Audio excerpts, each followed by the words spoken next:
நம்ம உலகத்திலேயே குறிப்பாக தமிழ்நாட்டிலே ஃபைட் கிளப், அதாவது சண்டைகள் அதிகமாக ஏற்படக்கூடிய இடம் என்ன இடம்? பொதுவாக உலகத்திலையும் சரி, குறிப்பாக தமிழ்நாட்டில் எனக்கு தெரிந்த வரைக்கும் பார்க்கும் பொழுது தமிழ்நாட்டிலே சண்டைகள் அதிகமாக ஏற்படக்கூடிய இடம் எது? உங்கள் எல்லாருக்கும் தெரிஞ்சது தான். என்னம்மா? தண்ணி கொலாயடி சண்டையை தான் பெரும் சண்டையாக இருக்கும். பல பேர் போட்டிருப்பீர்கள். ஆனால் இந்த காலத்தில் கொலாடி சண்டைனா யாரும் போடுறது, ஏன்னா வீட்லேயே போர் வச்சிடுறாங்க. தண்ணீர் பிரச்சனை என்பது இந்த காலத்தில் மட்டும் இல்லை. எப்பத்திலிருந்து இருக்குது? மோசே காலத்திலிருந்தே தண்ணீர் பிரச்சனை இருந்து கொண்டு தான் இருக்கிறது, இப்பவும் இருக்கிறது, இதுக்கப்புறம் வரப்போகிற காலத்திலையும் இருக்கும்னு தான் நினைக்கிறேன். எனவே தண்ணீர் என்பது மிக மிக முக்கியமான ஒன்றாக இருக்கிறது. ஒரு இடத்தை வாங்குகிறோம் என்றால் என்ன பார்க்கின்றோம்? அந்த இடத்துல தண்ணீர் எத்தனை அடியில் வரும், தண்ணீர் நல்லா இருக்குமா, தண்ணீர் எப்படி இருக்கும், சப்புன்னு இருக்குதா, நல்ல டேஸ்ட்டாக இருக்குதா, உப்பு கலந்த தண்ணீராக இருக்கிறதா என்று நாம் தண்ணீர் இருக்கக்கூடிய இடத்திற்கு தனிப்பட்ட மதிப்பு கொடுத்து வாங்க வேண்டியதாக இருக்கிறது. எனவே தண்ணீர் மிக மிக முக்கியமான ஒன்றாக இருக்கிறது. இன்றைய முதல் வாசகமும் சரி, நற்செய்தி வாசகமும் நமக்கு தண்ணீர் அது எப்படி வாழ்வை கொடுப்பதாக இருக்கிறது என்பதை நமக்கு சுட்டி காட்டுகின்றது. முதல் வாசகத்தில் விடுதலை பயணம் எடுங்கம்மா, விடுதலை பயணம் 17:6 என்ன கேட்கிறார்கள்? இதோ நான் அங்கே ஒரேபில் உள்ள பாறையில் உனக்கு முன் நிற்பேன், நீ பாறையை அடி, மக்கள் குடிக்க அதிலிருந்து தண்ணீர் புறப்படும் என்றார். பாறையிலிருந்து தண்ணீர் எப்படி வரும்? நல்லா யோசிச்சு பாருங்க. பாறையிலிருந்து தண்ணீர் வருமா? சுத்தியரால் முதல்ல பாறை அடிக்க முடியுமா? எனவே பாறையிலிருந்து தண்ணீர் வருவது சற்று கடினமான விஷயம். பாறை எது என்று நமக்கு தெரிந்திருக்க வேண்டும். எது பாறை? பாறை எதை குறிக்கிறது என்று பார்க்கும் பொழுது 1 கொரிந்தியர் அதற்கான விடையை நமக்கு குறிப்பிடுகின்றது. 1 கொரிந்தியர் 10:4 பாறை எது என்பதை நமக்கு குறிப்பிட்டு காண்பிக்கின்றார். 1 கொரிந்தியர் 10:4 வாசிங்கம்மா. அவர்கள் அனைவரும் ஒரே ஆன்மீக பானத்தை பருகினார்கள், தங்களை பின்தொடர்ந்து வந்த ஆன்மீக பாறையிலிருந்து அவர்கள் பருகினார்கள். யார் அந்த பாறை? அப்போ இயேசு கிறிஸ்து பழைய ஏற்பாட்டில் இருந்தாரா? மோசேயின் காலத்தில் இயேசு இருந்தாரா? இருக்கின்றார். இயேசு ஆண்டவர் உலகத்தை படைக்கும் பொழுது இயேசு எங்கே இருந்தாரா? அங்கே தான் இருந்திருப்பார். இயேசு ஆண்டவர் களிமண் எடுத்துட்டு வா பண்ணுறப்ப என்ன பண்ணிருப்பார்? இயேசு எடுத்து வந்து கொடுத்துருப்பார். சின்ன சின்ன வேலைகளை இயேசு கண்டிப்பாக செய்திருப்பார். எனவே யார் அந்த பாறை? எந்த பாறையிலிருந்து தண்ணீர் வந்தது? கிறிஸ்துவே அப்பாறை. இன்னும் நமக்கு புரியவில்லை என்றால் யோவான் நற்செய்தி, யோவான் 19:34 யோவான் 19:34 படை வீரர்களுள் ஒருவர் இயேசுவின் விலாவை ஈட்டியால் குத்தினார், உடனே இரத்தமும் தண்ணீரும் வடிந்தன. அப்போ தண்ணீர் எங்கிருந்து வருகிறது? இயேசுவிடமிருந்து வருகிறது. அதனால தான் இயேசு சமாரிய பெண்ணை பார்த்து என்ன சொல்கிறாரு? வாழ்வழிக்கும் ஊற்று என்னிடம் இருந்து தான் வருகிறது. எனவே தண்ணீர் என்பது மிக மிக அத்தியாவசியமான ஒன்றாக இருக்கிறது. வாழ்க்கையிலும் சரி, நமது தனிப்பட்ட வாழ்விலும் சரி, நமக்கு வாழ்வை கொடுப்பது என்னதாக இருக்கிறது? இந்த தண்ணீராக தான் இருக்கிறது. இந்த தண்ணீர் வாழ்வை கொடுக்கிறது. இந்த தண்ணீர் தான் பழைய நிலையிலிருந்து நம்மை புதிய நிலைக்கு அழைத்து செல்வதாகவும் இருக்கிறது. இந்த தண்ணீர் தான் நமக்கு மீட்பையும் பெற்று தருகிறது. விவிலியத்தில் தண்ணீரின் வழியாக பல்வேறு அதிசயங்களும் அற்புதங்களும் நமக்கு நடந்திருக்கின்றன. நாம் அதை பார்த்திருக்கவும் செய்கின்றோம். முதலாவதாக விடுதலை பயணம் 14:22 விடுதலை பயணம் 14:22 அனைவருக்கும் அறிந்த ஒன்று. என்ன நடக்குது? வலப்பக்கத்திலும் இடப்பக்கத்திலும் உள்ள நீர்த்திரள் அவர்களுக்கு சுவராக விளங்கி இஸ்ரேல் மக்கள் கடல் நடுவே உலர்ந்த தரையில் நடந்து செல்கிறார்கள்.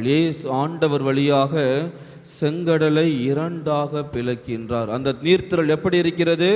வலப்புறமும் இடப்புறமும் நமக்கு ஒரு சுவராக இருக்கிறது, கோட்டையாக அரணாக இருந்து இந்த நீர் நம்மை ஆபத்துக்களிலிருந்து பாதுகாத்து வருகின்றது. பூசை தொடக்கத்தில் எதற்காக நம்ம தண்ணீர் எடுத்து தண்ணீரை தெளிக்கின்றோம்? என்ன வாசிக்கின்றோம்? எலிசா வழியாக, எலிசா என்று இறைவாக்கினர் தண்ணீரை நமக்கு, இந்த உப்பு கலந்த தண்ணீர் தெளிக்கப்படும் எல்லாம் தீயோனின் தாக்குதல் அனைத்திலுமிருந்தும் தோல்வியுற செய்வீராக.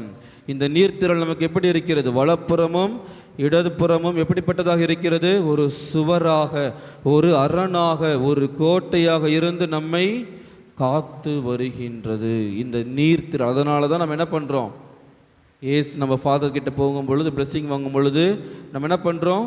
இந்த தீர்த்த தண்ணீரை தெளிக்க செய்கின்றோம், புதிய வாகனத்தை வாங்குகின்றோம், புதிய இல்லத்தை கட்டுகின்றோம். என்ன பண்ணுறோம்? இந்த மாதிரி தவறுகள், இந்த எந்த ஒரு தீய சக்திகளும் அதில் இடம் கொடக்கூடாது, தீய சக்திகள் அண்டிவிடக்கூடாது என்பதற்காக தான் நம்ம என்ன பண்ணுறோம்? தண்ணீரினால் சுத்தம் செய்கின்றோம். தண்ணீர் ஒரு அரணாக, ஒரு சுவராக, கோட்டையாக இருந்து எந்த ஒரு ஆபத்துக்களிலுமிருந்தும் நம்மை சிக்க வைக்காமல் காத்து கொள்வதாக இருப்பது தான் என்னது? இந்த தண்ணீராக இருக்கிறது. இரண்டாவது, நாம் இந்த பாலை நிலத்தில் மக்கள் தண்ணீர் கேட்டு முணுமுணுக்கிறார்கள். மோசே என்ன பண்ணுறாரு? புலம்புகிறார். அப்பா, என்னப்பா இவரை, நீங்கள் இந்த மக்கள் என்னை துன்புறுத்துகிறார்கள், முணுமுணுத்து கொண்டே இருக்கிறார்கள். எப்படி கடுப்பாக இருக்குமா இருக்காதா? நம்ம எல்லாம் ஆஃபீஸில் வேலை முடிச்சுட்டு வீட்டுக்கு வருவோம். வீட்டில் அம்மா என்ன பண்ணுவாங்க? ஏதாவது வாயில் முணுமுணுக்கிட்டே இருப்பாங்க. எப்படி இருக்கும்? இன்பமாக இருக்குமா? சந்தோஷமாக இருக்குமா? வேலைக்கு போய்கிட்டு எவ்வளவு கஷ்டப்பட்டு அடிக்கிற வெயிலில் ட்ராவல் பண்ணிவிட்டு வந்து வீட்டுக்கு வந்தால் வீட்டம்மா என்ன பண்ணுவாங்க? வாங்கப்பா, உட்காருங்கப்பா, மோர் குடிக்கிறீங்களா, ரஸ்னா கொடுக்கவா, ரோஸ் மில்க் கொடுக்கவான்னு கேட்பாங்க. என்ன பண்ணுவாங்க? ஏதாவது இது இல்லை, அது இல்லை, இப்படி இருக்குது, அப்படி இருக்குது, இது வந்துச்சு, அது போச்சு, இது வந்துச்சு கேட்பாங்களே இல்லையா? எப்படி இருக்கும்? முணுமுணுத்துட்டே இருந்தால் எப்படி இருக்கும்? சுகமாக இருக்குமா? எப்படி இருக்கும்? நிறைய ஆண்கள் அனுபவித்திருப்பார்கள், பெண்களும் அனுபவித்திருப்பீர்கள். எப்படி இருக்கும்? ரொம்ப இதமாக இருக்குமா? மோசே அப்படி தான் சொல்கிறாரு, கடுப்பாகிறாரு. என்னையா இந்த மக்களை கஷ்டப்பட்டு அவங்க அடிமை நிலையிலிருந்து நாம் கூட்டிட்டு வந்தால் இங்கேயும் என்ன பண்ணுறாங்க? முணுமுணுத்துக்கிட்டே இருக்கிறேன்று. ஆனால் ஆண்டவர் என்ன பண்ணுறாரு? பாறையிலிருந்து, எப்படியாவது பாறையிலிருந்து தண்ணீர் வருமா சொல்லுங்கள்? ஆனால் ஆண்டவர் நடத்தி காண்பிக்கின்றார் வாழ்வை. ஆண்டவரின் இருப்பை மக்கள் உணர்ந்து கொள்கிறார்கள். அதுதான் தண்ணீரின் மகத்துவம். மூன்றாவதாக, விடுதலை பயணத்தில் இன்னொரு அற்புதமான விஷயம் நடந்திருக்குது. விடுதலை பயணம் 15:22. என்ன அற்புதம் இது? கேள்விப்பட்டிருக்கீங்களா? கசப்பு நீர் கேள்விப்பட்டிருக்கீங்களா இந்த நிகழ்ச்சியை? என்ன நடக்குது? வாசிங்கம்மா, 22 வாசிங்கம்மா. பின்பு மோசே இஸ்ரேலரை செங்கலிலிருந்து அப்புறம் எங்கே கூட்டு போகிறாரு? 3 நாள்கள் அப்புறம் பயணம் செய்தனர். தண்ணீர் எதுவுமே தென்படவில்லை. எங்கே போகிறாங்க? அப்புறம் மாரா என்ற இடத்திற்கு அவர்கள் செல்கிறார்கள். அங்கே தண்ணி இருக்குது, குடிக்கலான்னு சொல்லிட்டு ஓடி போயிட்டு பருகுகிறார்கள். தண்ணீர் எப்படி இருக்குது? கசப்பு கலந்த தண்ணீராக இருக்கிறது. அப்போவும் மக்கள் என்ன பண்ணுறாங்க? முணுமுணுக்க ஆரம்பிக்கிறார்கள், திட்ட ஆரம்பிக்கிறார்கள். என்ன சொல்கிறார் மோசே? ஆண்டவரே, எனக்கு ஏன் சோதனைக்கு மேலே சோதனை இப்படி வந்து சேர்கிறது என்று. ஆண்டவர் என்ன பண்ணுறாரு? ஒரு மரக்கட்டையை எடுத்துகிட்டு என்ன பண்ணுறார்? தம்பி, இதை நீ அந்த தண்ணியில் போடு, தண்ணீர் எப்படிப்பட்டதாக மாறும் என்று. அவர்கள் என்ன பண்ணுறாங்க? அந்த கட்டையை போட்டதுக்கு அப்புறமேட்டு தண்ணியை குடிக்கிறார்கள். தண்ணீர் சுவை மிக்கதாக மாறுகிறது. நமது வாழ்க்கையும் கசப்பு கலந்த வாழ்க்கையாக தான் இருக்கிறது. கடன் தொல்லை, எவ்வளவோ சொல்ல முடியாத பிரச்சனைகள். நிறைய பேரால் வெளியில் சொல்லவே முடியாது. வெளியில் சிரிச்சுக்கிட்டு மேக்கப்பு போட்டுக்கிட்டு சந்தோஷமாக இருப்பார்கள். ஆனால் உள்ளத்தில் எவ்வளவோ பிரச்சனைகள், கசப்பான வாழ்க்கை. அந்த கசப்பான வாழ்க்கையை சுவைமிக்கதாக மாற்றக்கூடியவர் யார்? இந்த தண்ணீரனால் மட்டும்தான் முடியும். தண்ணீரை கொடுப்பவர் யார்? இயேசு கிறிஸ்து மட்டும்தான். நமது வாழ்வை, கசப்பு நிறைந்த வாழ்க்கையை சுவைமிக்க வாழ்க்கையாக மாற்றக்கூடியவர் இவர் ஒருத்தர் மட்டும்தான், ஒன்றுமே இல்லை, அவரால் மட்டும்தான் அதை நிகழ்த்த முடியும். எனவே கசப்பு கலந்த தண்ணீரை மோசே ஆண்டவரின் வழியாக சுவைமிக்க தண்ணீராக மாற்றுகின்றார். நமது வாழ்வையும் அவர் மாற்றுவார். நான்காவதாக 2 அரசர்கள். இது அனைவருமே அறிந்த ஒரு முக்கியமான விஷயம். 2 அரசர்கள் 5:10, 5வது அதிகாரம் 10வது இறை வார்த்தை. என்ன நடக்குது? நாமான் என்ற ஒருத்தர் இருக்கிறாரு. வாசிங்கம்மா. எலிசா சொல்றார், நீ போய் யோர்தான் ஆற்றில் 7 முறை மூழ்கினால் உன் உடல் நலம் பெறும் என்று. என்ன பண்றார் நாமான்? உடனே போயிட்டாரா? திட்டுறார், யோ எங்கள் இடத்துல இல்லாத ஆற்று குளமாக உங்கள் இடத்துல இருக்குது, எங்கள் கிட்ட எவ்வளவோ பெரிய மகத்துவமான நீரோடைகள்லாம் இருக்குது, போய் இந்த யோர்தான் ஆற்றில் போயிட்டு என்ன குளிக்க சொல்றியேன்ட்டு. அதுக்கப்புறம் என்ன நடக்குது? வேலையாள்கள் வந்து சொல்கிறார்கள். என்ன சொல்கிறாங்க? வாசிங்கம்மா. 13 வாசிங்க. அப்போது அவருடைய வேலையாள்கள் அவரை அணுகி அவரிடம், அப்புறம் இதைவிட மேலானது ஒன்றை சொல்லியிருந்தால் நீ செய்திருப்பாய், அப்புறம் மாறாக மூழ்கி எழும் என்கின்றார். அவர் என்ன பண்ணுறாரு? சரி வழியே இல்லைன்னு சொல்லிட்டு போகிறாரு. 7 தடவை முங்கி எழுகின்றார். 7வது தடவை முங்கி எழும் பொழுது என்ன நடக்குது? அவர் உடல் சுகத்தை பெறுகின்றார். இந்த தண்ணீர் நமக்கு சுகம் தரும் தண்ணீராக இருக்கிறது. நமதுக்கு புதிய வாழ்வை தரும் தண்ணீராக இருக்கிறது. வாழ்வை மாற்றக்கூடிய தண்ணீராக இருக்கிறது. நமக்கு நம்பிக்கை என்னும் அடித்தளத்தை கொடுப்பதாக தான் இந்த தண்ணீர் இருக்கின்றது. எனவே தண்ணீர் நமது வாழ்க்கையில் ஒரு பெரிய மாற்றத்தை நமக்கு கொடுக்கின்றது. அடுத்ததாக பார்க்கும் பொழுது யோவான் நற்செய்தி 9வது அதிகாரம் 7வது இறை வார்த்தை. யோவான் 9:7 இறை வார்த்தை. என்ன நடக்குது? கண்ணு தெரியாதவர் ஒருத்தர் வர்றார். இயேசு என்ன பண்ணுறாரு? மண்ணை எடுக்கிறாரு. உமிழ் நீரை எடுத்து அதை என்ன பண்ணுறாரு? ஒரு மருந்தாக செய்து அவருடைய கண்ணில் தேய்க்கின்றார். அதற்கப்புறம் என்ன சொல்கிறாரு? வாசிங்க. நீர் போய் சிலோவாம் என்ற குளத்தில் கண்களை கழுவும் என்கின்றார். அப்புறம் என்ன பண்ணுறார்? அவரும் போறாரு, கண்களை கழுவுகின்றார், அவர் பார்வையை பெற்றுக்கொள்கின்றார். இந்த தண்ணீர் நமக்கு எது சரி எது தவறு, இயேசுவை கண்டு கொள்ளக்கூடிய பார்வையை நமக்கு பெற்றுத்தரக்கூடியதாக தான் இந்த தண்ணீர் இருக்கிறது. பழைய ஏற்பாட்டிலிருந்து புதிய ஏற்பாட்டு வரைக்கும் இன்று வரைக்கும் தண்ணீரின் வழியாக பல்வேறு அதிசயங்களையும் அற்புதங்களையும் நாம் பார்த்து கொண்டிருக்கின்றோம், அனுபவித்து கொண்டிருக்கின்றோம். இயேசு சமாரிய பெண்ணிடம் மறைமுகமாக தண்ணீர் கொடும், தாகமாக இருக்கிறது என்கின்றார். வேறொரு இடத்துல நேரடியாக கேட்பார். எங்கே கேட்குறாரு? சமாரிய பெண்ணிடம் எனக்கு தண்ணீர் கொடுமான்னு கேட்கிறாரு. இன்னொரு இடத்துல தாகமாக இருக்கிறது என்கின்றார். எங்கே? யோவான் நற்செய்தி 19:28. என்ன சொல்றாரு? இயேசு சிலுவையை தொங்கிட்டு இருக்கும் பொழுது தாகமாக இருக்கிறது.